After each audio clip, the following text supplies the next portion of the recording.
여호와께 감사하라. 그는 선하시며 그 인자하심이 영원함이로다.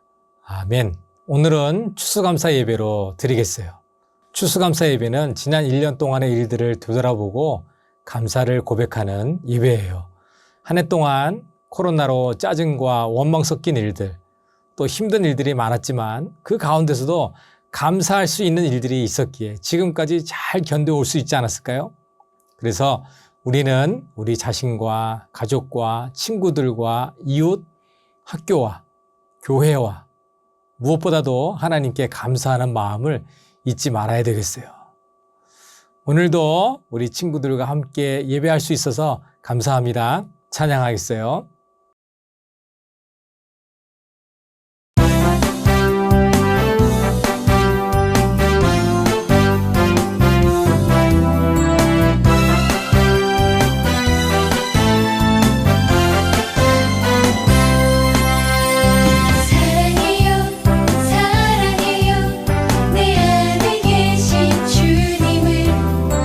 사랑해요, 사랑해요, 내 맘에 계신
오늘 이 시간 우리들에게 주시는 하나님 말씀은 구약성경 신명기 26장 11절에 있는 말씀입니다. 이 말씀을 읽을 때 살아계신 하나님의 음성을 다 함께 들을 수 있기 바랍니다.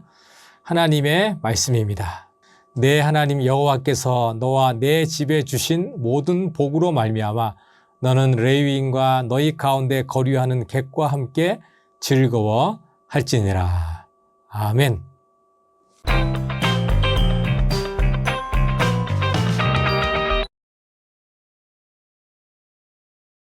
추수감사는 농부들이 한 해의 수확을 다 끝내고 나서 하나님 은혜에 감사드리는 그런 절기예요. 추수감사절은 1621년 미국으로 이주한 영국인 청교도들에 의해서 시작이 되었어요. 청교도들은 당시 메리 여왕의 박해를 피해서 마음껏 또 자유롭게 하나님을 예배하는 곳을 찾아서 떠났어요.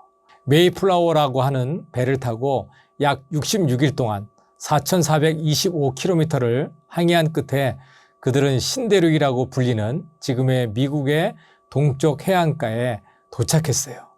신대륙에 도착하니까 모든 것이 다 있었을까요? 아니에요. 척박한 땅이었어요. 이곳에 사는 것조차 쉽지 않았어요. 먹을 것이 없어서 굶주려 죽기도 했어요. 게다가 그들이 미국에 도착한 때는 추운 겨울이어서 많은 사람이 추위에 얼어 죽기도 했어요. 힘든 겨울이 지나고 따스한 봄이 돌아왔을 때 살아남은 사람은 겨우 58명밖에 없었어요. 살아남은 사람들은 인디언의 도움을 받아서 땅을 개간하고 씨를 뿌렸어요. 그리고 그해 가을 첫 수확을 얻게 되었어요. 그들은 첫 열매를 하나님께 드리면서 감사 예배를 드렸어요. 이것이 바로 추수감사절의 시작이에요. 오늘날에도 미국에서는 추수감사절을 국경일로 정해서 지키고 있어요. 오늘 우리에게 주신 말씀에 보니까 청교도들과 비슷한 상황에 처한 그런 사람들이 등장해요. 바로 이스라엘 백성들이죠. 이스라엘 백성들은 이집트에서 430년 동안 노예로 살았어요. 이집트의 무기나 식량을 보관하는 국고성을 짓는 일에 동원이 되었어요. 무더위 속에서 무거운 돌을 나르고 건물을 짓고 이런 일은 너무나 힘들었어요. 몸과 마음이 지친 이스라엘 백성들은 하나님께 부르짖었어요. 하나님 살려주세요. 하나님 도와주세요. 하나님께서는 이스라엘 백성들의 목소리를 들으시고 모세를 보내셨죠. 이스라엘 백성들은 하나님의 도우심으로 이집트에서 무사히 탈출할 수 있었어요. 얼마나 기뻤을까요? 하지만 기쁨도 잠시. 그들 앞에 펼쳐진 것은 광야였어요. 광야의 낮은 너무 덥고 밤은 너무 추웠어요. 그들이 이집트에서 나올 때 가지고 온 음식도 금세 바닥이 났어요. 그러면 하나님께서 약속하신 땅으로 가던 길을 멈추고 광야에서 농사를 지어야 될까요? 사막과 같은 광야에서 농사를 어떻게 짓겠어요? 이거 어려운 일이잖아요. 하지만 하나님께서는 낮에는 구름 기둥으로 밤에는 불 기둥으로 이스라엘 백성들이 한 번도 가지 않았던 그 길을 인도해 주셨어요. 배고픈 백성들에게 만나와 메추라기를 보내주시고 반석에서 물을 내어서 마실 수 있게 해주시고 그들을 돌보고 먹이셨어요. 이스라엘 백성의 40년 광야 생활은 모든 순간이 하나님의 은혜였어요. 마침내 가나안 땅을 눈앞에 둔 모세는 이스라엘 백성들이 자신들을 이집트에서 인도해 내시고 40년이라고 하는 긴 시간 동안 지켜주신 하나님을 잊지 않기를 바랬어요. 그래서 가나안 땅에 들어가서 해야 할 일 두 가지를 당부했어요. 먼저 감사 예물을 드리면서 하나님께서 베풀어 주신 일들을 기억하라고 그렇게 이야기하고 있어요.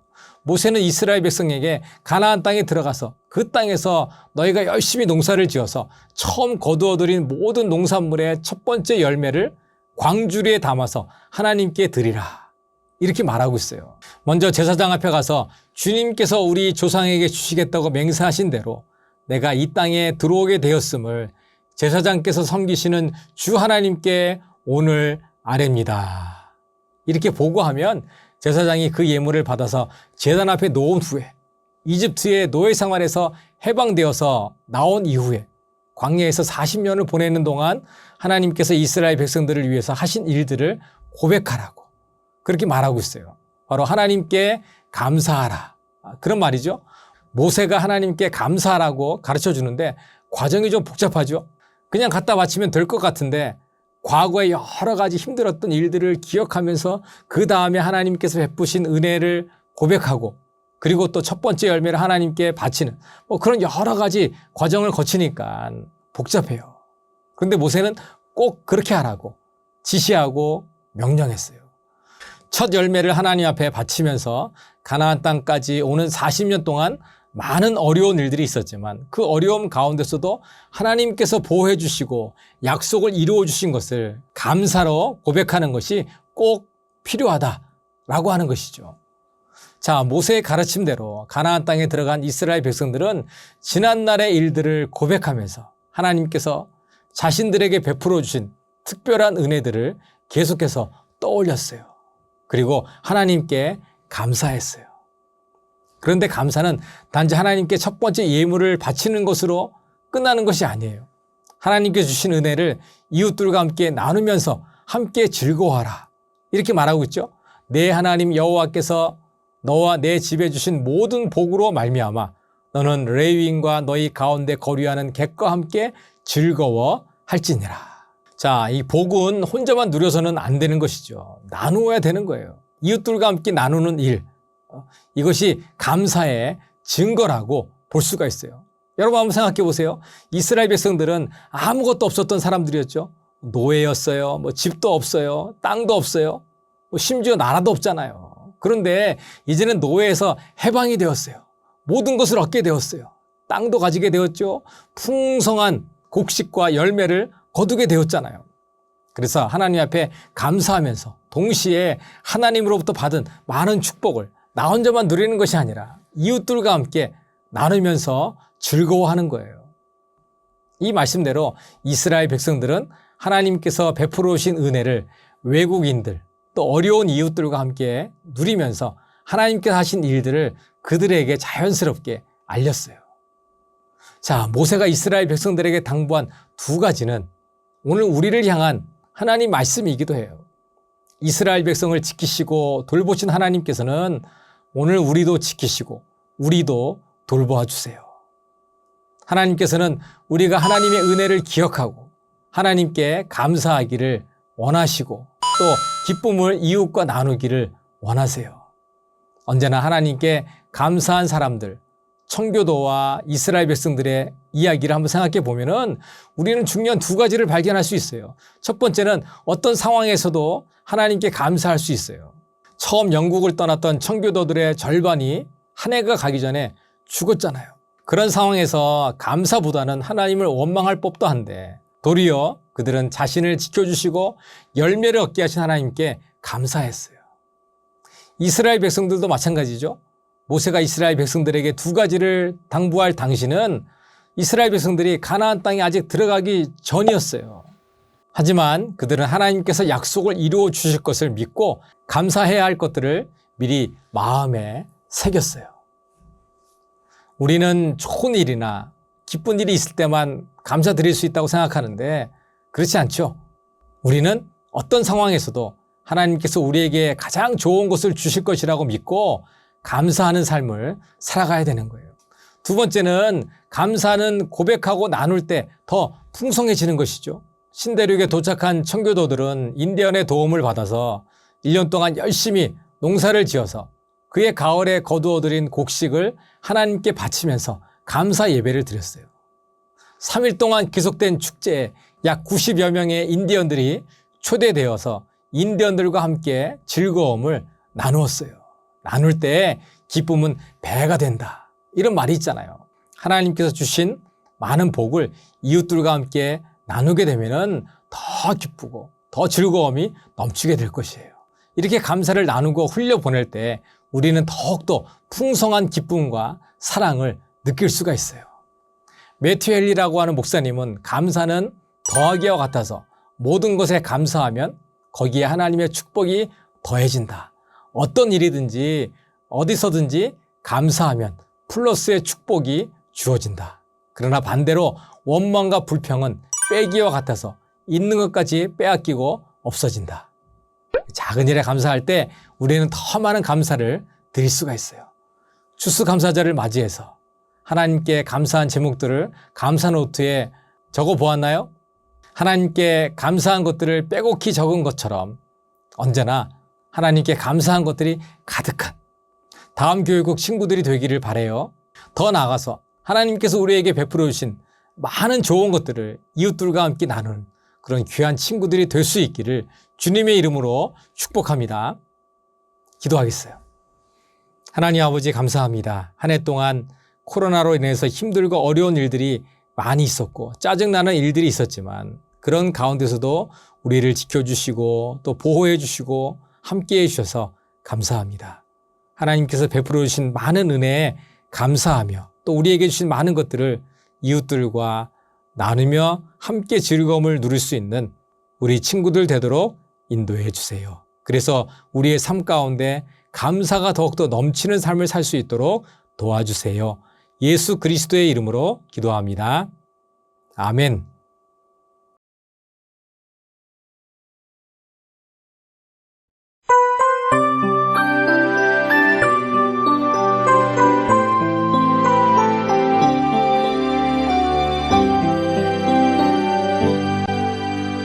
감사해요 주님 모든 것 주심을 내 삶의 풍성함과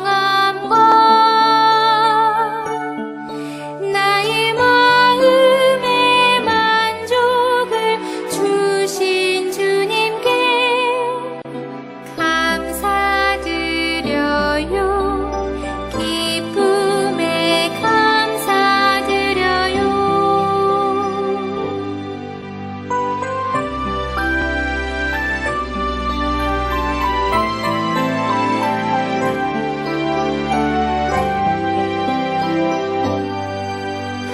감사해요 주님 모든 것 주심을 내 삶의 풍성함과 나의 마음의 만족을 주신 주님께 감사드려요.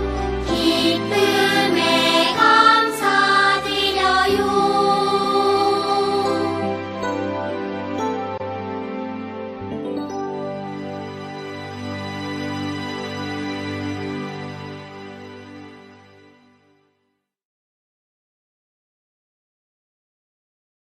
기도하겠습니다.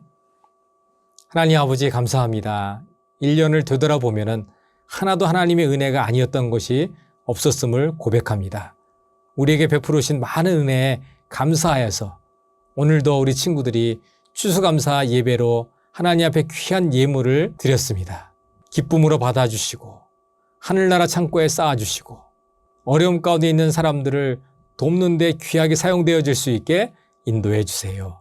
예물 드린 친구들의 손길 가운데 복의 복을 더하여 주시고 더욱더 감사가 넘치도록 인도하여 주시고 기쁨이 넘치도록 인도해 주세요. 한 주간 동안 하나님의 은혜와 사랑과 감사함이 넘치는 한 주간 되도록 인도해 주세요. 예수 그리스도의 이름으로 감사하며 기도하옵나이다.